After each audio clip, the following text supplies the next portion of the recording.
current score 16-17. Puro sila Anton raised to 18.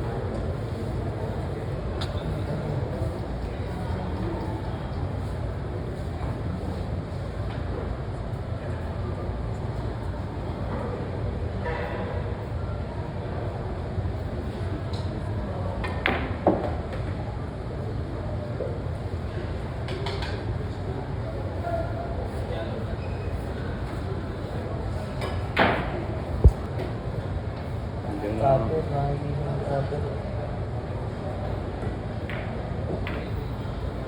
Last time na naglaro sila, alam mo, tatlo pa sila Carlo. Hindi na sila nakabalik. Kailangan huwag yan lang bitawan. Diba? Iba rin pa yung Carlo.